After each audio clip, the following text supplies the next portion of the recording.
Hello, book lovers, and welcome to Book Talk Radio Club. My name is Claire Harris, and today I'm talking to author Stephen M. Davies. Stephen and I have talked many times before. In fact, back in 2019, when he won Book Talk Radio Club's Book of the Year for Rebecca, A Way Back, Volume 2 of the Rebecca Chronicles. I wanted to catch up with Stephen and see where both he and Rebecca are now, 4 years later. Hi, Stephen. First of all, welcome, and thank you for coming back to talk to me on Book Talk Radio Club. Hi, Claire. Thank you for asking me. I always look forward to our meetings, and hello to all you guys and girls out there, collective guys. That's everybody. Okay, so thanks for listening. let's start with Rebecca, the heroine of the series. Who is Rebecca? That's a difficult question. Putting it simply, she's probably the daughter I never had. But in a nutshell, Rebecca has one simple destiny in her life, something that I only truly discovered later on in the series, and it's to right past wrongs, more often than not, towards females. And there's been some horrid injustices that men have. Do you know? I've been called a feminist more than once, and I probably am. It's because the more research I've done, the more I realise that men struggled with powerful, strong-minded women, and quite often as a result of it. So Rebecca is a valiant feminist, although she's not a staunch feminist, if that makes sense. She doesn't like injustice, and her destiny in life is to travel the corridors of time, putting past wrongs right. Love it. Love it. So where did Rebecca come from? Is she based on someone you know? No, I've often looking for example, quite a few people have said one day they make a TV series or a film out of it, and I've looked for someone who can play the part of Rebecca, and I've never really found someone who matches up to that person I've got in my head. She came to me by way of a dream, and that's really it in a nutshell. You know what? I think when, or Winona Ryder, I think when she was much younger, she might have been able to play Rebecca. Sorry, say that again?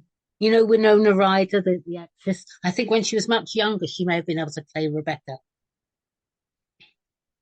Yeah, possibly. I think the girl that I've got on the cover of so I've changed book covers more recently to reflect Rebecca, and I think obviously she's 41 currently. She was 15 when she started life, but I think the girl I've got on the front cover of book one, in my mind's eye, is probably the right person. But yeah, it's difficult. At the start of Rebecca's, sorry, carry on. I was just going to say, that's all if and when they make a film, speculative. Sorry. At the start of Rebecca's journey in book one, Rebecca and the Spiral Staircase, Rebecca was a teenager, as you just said. So how did you get into the head of a 15-year-old girl? And I know from reading your blog that you asked the question, could the spirit of Rebecca be telling her story through me? What's all that about? Right, well, shortly after I'd written book one and put it out, never really expecting an awful lot. I mean, it sat on my computer for a couple of years. And Jackie said to me, my wife said, what are you going to do with Rebecca? And I decided to go down the independent route. Never really expected much back. And obviously the reviews started to come in quick and fast, and people were asking for the volume. But after the first volume, a friend of mine had a friend who had read the book, and then asked them to ask me the question if I'd had a near-death experience. And I said, yes, I had when I was 16. I was in a house fire, told my parents it was unlikely I'd live. And if I did, I'd never walk. So he then told this story to that third person. Turns out that person was Princess Diana's spiritualist. Oh, right. He came back with, oh, well, that explains it. You brought Rebecca back with you, and you're now telling her story. And poo-pooed that sort of thing, being an East End boy like I am, you know. Um, it kind of ticked an awful lot of boxes. Anyway, a few months later, Jackie and myself were in some craft area, like lots of shops and that sort of thing, crafty shops. And Jack said, "Oh, there's a spiritualist in there. Why don't you go and speak to her Yeah. and see what she comes up with?" And I went in with the absolute yes, no mindset. I Mm. wasn't going to tell her anything. I walked in within 15 seconds. She said, "Oh, I've got writing and I've got painting." And I'm thinking, okay, yeah, to get the two together, and I do both, as you know. Yeah. So after about 10 minutes, she said, "Oh, this is weird." She said, "I've got a member of the royal family." So I'm putting two and two together and making 194, as you do. And and I'm thinking, Diana. And she said, Mm. "Oh, no, it's a Queen Matilda from the year 1123.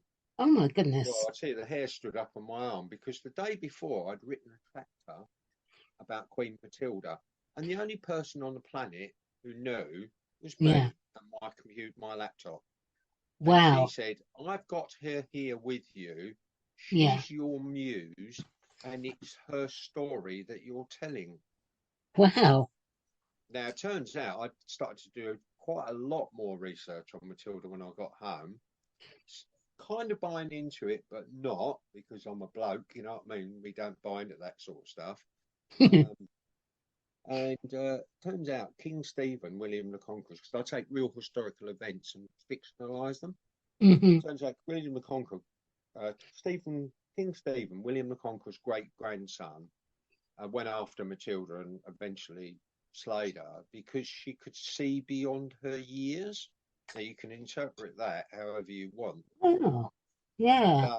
So perhaps maybe I'm able to get into the head of a female and understand the way she thinks and interprets things and the way her mum behaves towards her, the way she behaves towards mum, the way she behaves towards other women, both weak and strong.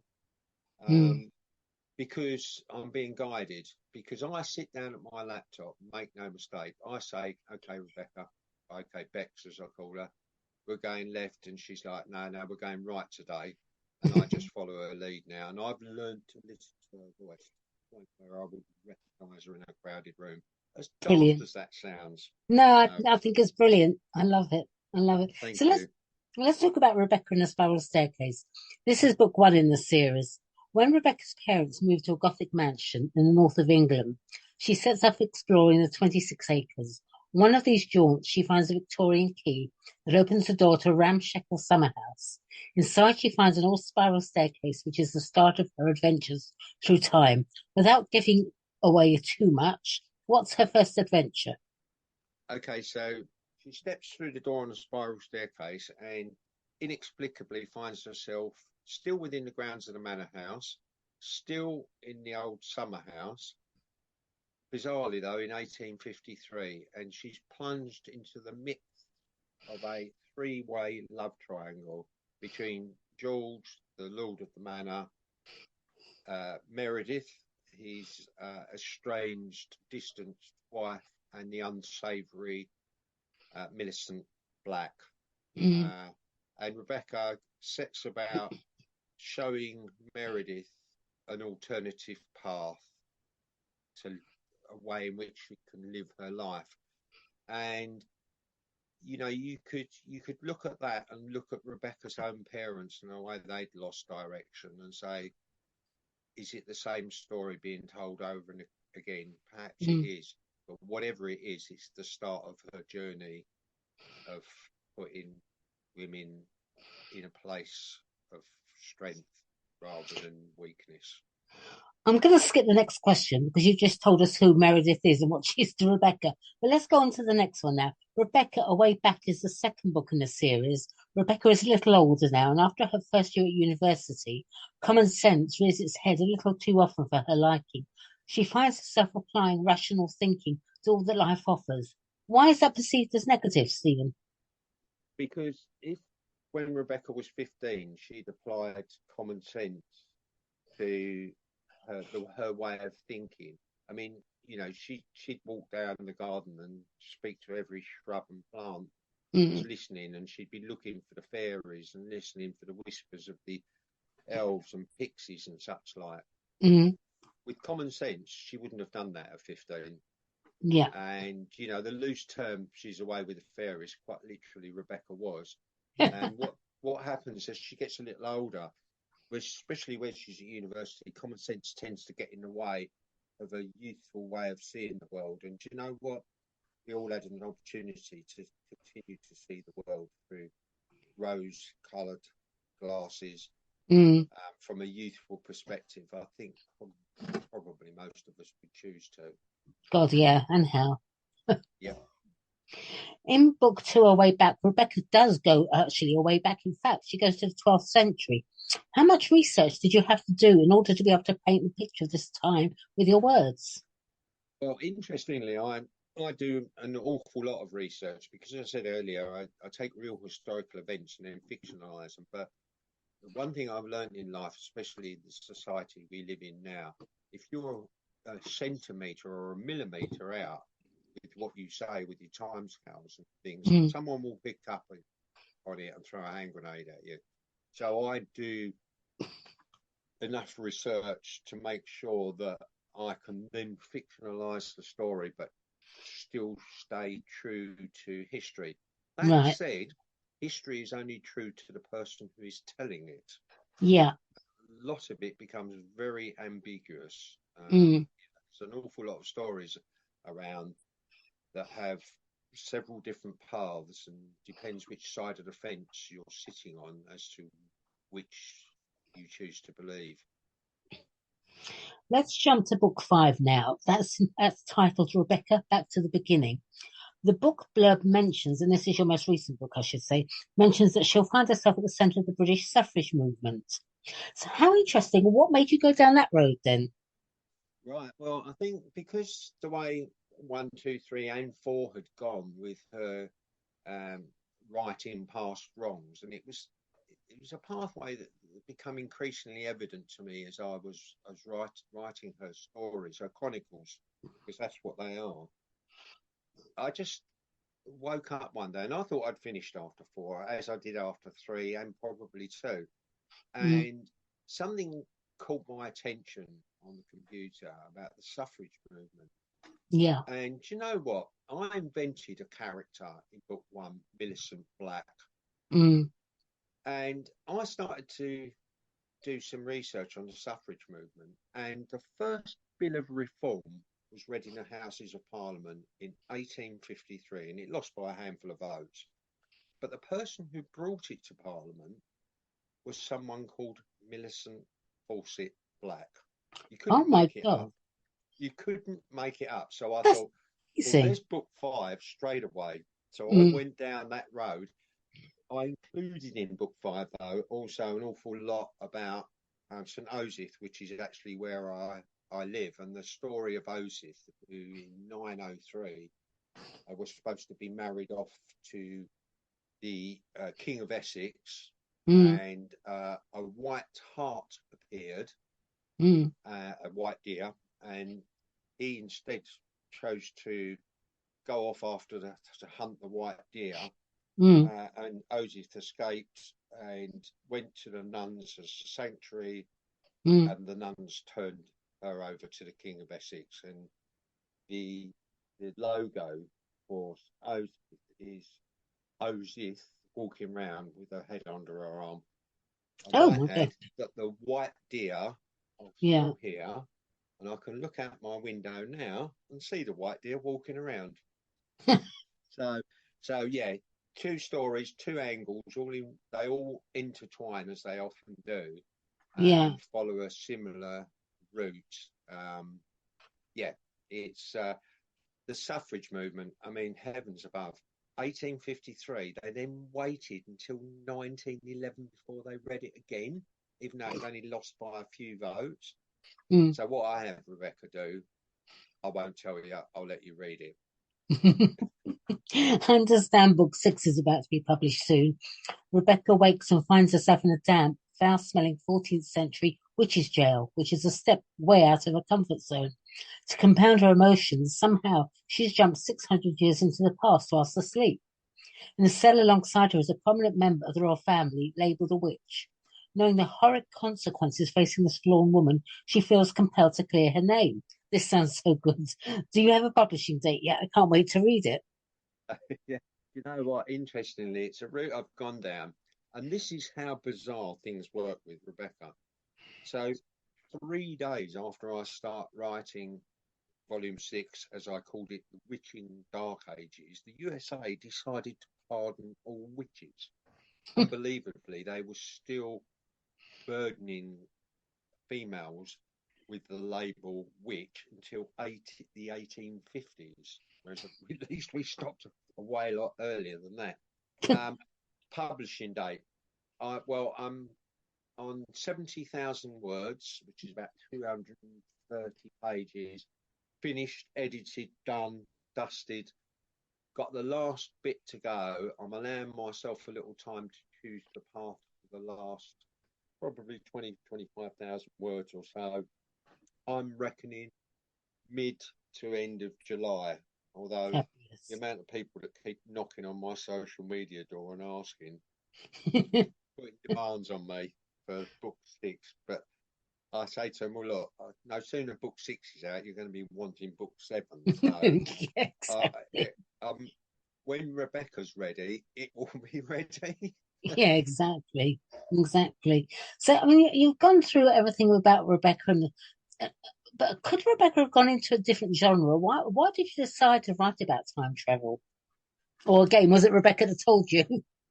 Yeah, well, it kind of just evolved. I mean, when I first started writing, because I'm an East London boy, I wrote a manly sci-fi style book. Didn't suit my voice.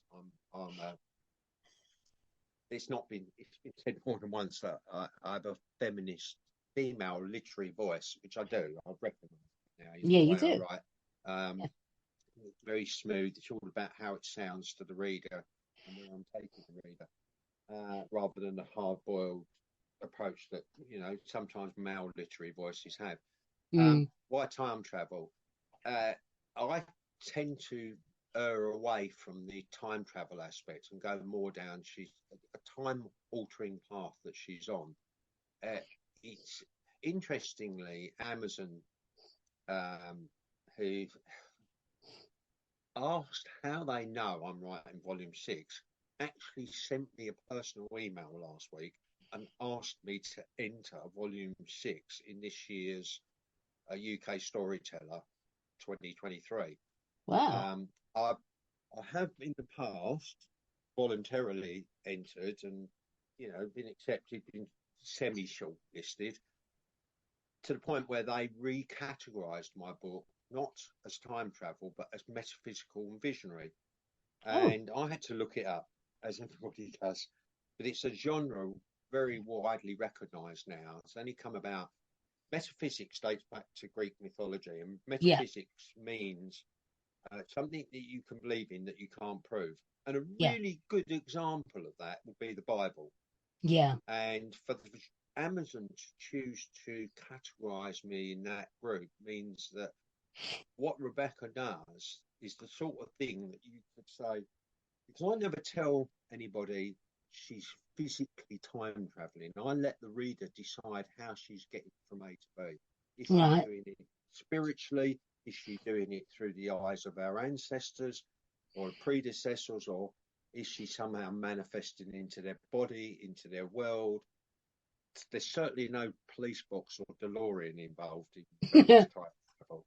Mm, The fact that she falls asleep and can travel 600 years into the past and find herself mm, in a witch's jail shows you that it's open to the interpretation of the reader. There's something I was talking about the other day. One of the hard and fast rules, if you go with hard boiled English, is that you don't have three clauses in a sentence. My view on that is that's open to interpretation. If I want the reader to feel as breathless as Rebecca does, then I mm. will have Rebecca meandering through the long grass, taking in the sunset, and then suddenly something off to her left catches her attention. I want you as the reader to feel that breathless that she Yeah. does, because suddenly something's caught her attention. Mm. So if I had that in two sentences, you wouldn't get that same emotion. No. But technically speaking, I should. So I tend to, let's say I'm a little flexible with rules. And after all, let's face it, if you got a first class degree from Oxford University, you had to have scored in English literature or language, you had to score 75%. Doing the maths on that, that means you got 1 in 4 questions wrong. So, Mm. you know, the way you interpret English is up to you. I'm no Chaucer, I'm no Shakespeare. I'm a storyteller. Yeah, And you know what? exactly. People love what I do. So that's what matters to me most. Good for you. Good for you. Thank you. Absolutely. So, who is your target audience? And do you have a type of reader in mind when you sit down to write the series? Not at all. I've had uh, male, female. I have to say more female, but that's because more females tend to read books than Mm. male men. I've had a guy 91 who said it took him back to being 14. Mm. I tend to be missing out for some reason on the younger female audience, and by that I don't mean the 14-year-olds. I've had a lot of that age bracket, but that uh, TikTok Mm. group, that 18 to 25 group, I seem to be missing out on. But since I've gone on TikTok, my audience has grown enormously, Good. and that's been a real insight to me. And it's I'm starting to move bridges because Mm. of it, and I would say target audience, the world. Anybody who wants to read free spirited Mm. storytelling and use their imagination and allow themselves to go with it, Mm. metaphysical, do it. Just try it. If you don't like it, do you know what? How many years it takes authors to write a book? It's cheaper than a cup of coffee quite often. Yeah. Coffee takes 30 seconds. If you don't like the taste of the coffee, you leave it. You don't leave a negative, horrible review and say, oh, it wasn't for me or whatever. You just leave the coffee. Yeah. If you pick up Rebecca for $1.99 in Kindle format and you don't like it, remember it took however many years to write. Just leave it to one side. It's not for you. Yeah. Find the Exactly. genre that you do like, because not everybody loved Elvis. Not Mm. everybody loves Adele. Yeah. We've all got our own taste in music. Well, it's the same Exactly. with an author. It Yeah. should be the same. So, who are your author heroes? What kind of books do you like to read? Well, bizarrely, I haven't read a book for as long as I can remember. Primarily because I'm reading an awful lot of doing an awful lot of research, and Sure. I haven't. If I read somebody else's, even if I listen to music, it'll end up in my book. Inadvertently, subconsciously, I carry it. So I Yeah. tend to avoid reading. But if I had to pin it, I'd Jules Verne, because he was way ahead of his time. That was metaphysical. I like that kind of adventure storytelling. Mm. You know, it a lot. I'm quite happy to read the Anglian Times or Angus Mail. You know, do you know what I want? I want to read stuff that sounds good in my head. Mm. So I don't have a choice. I'll pick it up, put it down. I'll Fair move enough. on, and I'll get another cup of coffee if I don't like that first one. Point taken. You're receiving some wonderful reviews for your books, and well, obviously you deserve it because they're wonderful. I love them. Over on Amazon, including a fascinating and unique storyline, magical books with a wonderful story from a talented storyteller. What was the best moment for you, Stephen? The first review or the first sale, and why? Oh, crumbs! No, the first review, because it was a 5 star and it was an American woman, and I'll remember it to I'll take it with me when I move on. She said, "Thanks, you kept me up 27 hours straight." She said, "I kept getting in bed thinking one more chapter, and then kept getting up and reading one more chapter, and that went on for 27 hours till I finished the book." Right. And my favourite, I think, there's a couple of them. Dr. Venkat, who's a doctor of psychology in India showed a picture of his two daughters. He said, and all the things you want to teach your young daughters in life about free thinking, being fearless, and being prepared to step into the unknown. He said, I skipped that. I just gave them a copy of Rebecca each. And then Fabulous. blessed the best one, and still gets me now. Um, the woman wrote to me, private messaged me um, through Facebook, and she said she's dying of cancer, and Oh, and um, she said, you know what? Thank you for Rebecca. She said, for just a short while, you took me out of my world and into Rebecca's world. oh, I can't fabulous. wish to have achieved anything more than that. Oh, So that's, oh, I love titles are that. irrelevant. Yeah, absolutely. If you found a magical spiral staircase and traveled into the future, what would you like to see for your Rebecca books? You know, a few people have asked me similar questions, and I've always said the same thing. I'm not looking for any more than what I get now. Winning your fantastic award was it opened a door for me mentally and emotionally to accept that actually I can now call myself an author. Mm, That author syndrome that we all go through. yeah. Uh, if I had to look into the future, that my son and his new fiance, as of about a week ago, in Canada, benefits from it one day. If they Oh, make a film and I'm gone, I'm on I'm on the next plateau, wherever that is, and I can look down and see that Ryan and Caitlin, bless them, have done well from it. What more could I hope for? That oh, someone perhaps picks my book up in 100 years' time and gets it. I think That's that's all I want. fabulous. I love that. I love that. Thank you. So, Book Talk Radio Club listeners can purchase your book on Amazon. Where anywhere else? No, it's all through Amazon. I've looked at all the other alternative outlets, and Mm, they kind of, whether it's Apple or Barnes and Noble, they kind of conflict with each other. So if I went through Barnes and Noble, and I've got, I sell a lot of books in the US, so it would be an obvious choice. I'm not allowed to sell through Kindle Unlimited. I can sell through Kindle on yeah. Amazon, but I can't use Kindle Unlimited. Right. And they all fight each other for position. And at the Right. moment, Amazon's the market leader. And do you Yeah. know what? I'm selling enough, and I don't mean from a financial point of view. I mean, there's enough books being read for me to not need to change anything. So, yeah, just Amazon, Stephen M. Davis, or the Rebecca Chronicles, or you can go through my website, which is